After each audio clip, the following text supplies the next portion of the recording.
como consuelo a mi dolor. Ay, amor.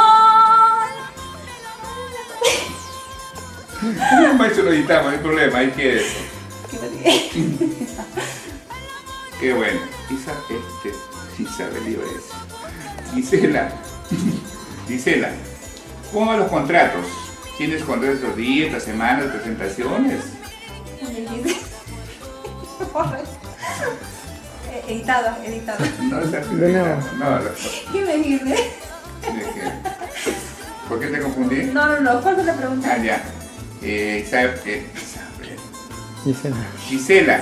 Ah, pues no. Gisela. Ya. No, todavía no grabé, Todavía no grabé. Pero editamos. No, se edita. No. Ya. Ya, no. Primero la pregunta, después la pregunta. ¿Qué tiempo damos? 10. 10.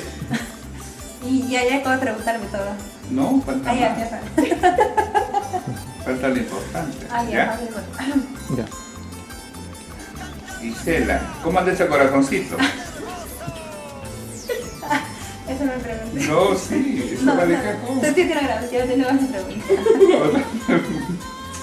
¿Qué quieres que te pregunte? Ya, no. Ya, vas a preguntar entonces. El amor,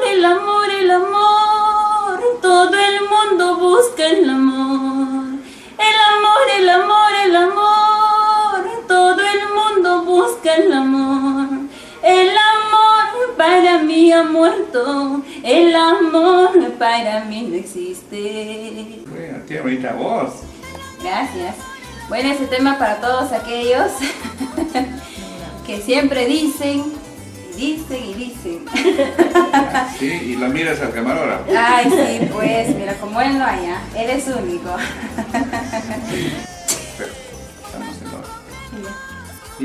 Uno de que de amor. Me gusta eso. El amor, allá. Las fotos ya para tus amigos. Ya pensé lo que usted subió con fotos. Eso no está ahí. Ese tema usted lo subió con fotos. ¿Se acuerda?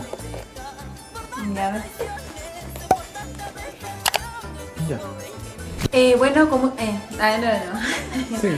Con mucho cariño para todos ustedes, presentamos mi lindo tema que es el tatuaje, el celular y agonía de amor. No. ¿Cómo entonces? Uno por Solo uno un más. tema. Aún. Para todos mis corazones enamorados, para todos aquellos que sufren en el amor, este lindo tema, Agonía de Amor, con mucho cariño para todos ustedes, con Producciones Creagen. Muchísimas gracias a todos ustedes, a todos mis amigos, a todos mis seguidores, a todos mis fans. Un beso para todos ustedes y muchísimas gracias. Ok. Te tengo que pedir un beso. Ahí. ¿No? Y un beso y un abrazo, ¿no? No como el... Como gustes. Ahí queda, ¿no? Sí. Continúa bien. Ahí no. Ya. Bueno, Gisela, hasta otra oportunidad, pues, ¿sí? Ay, muchas gracias.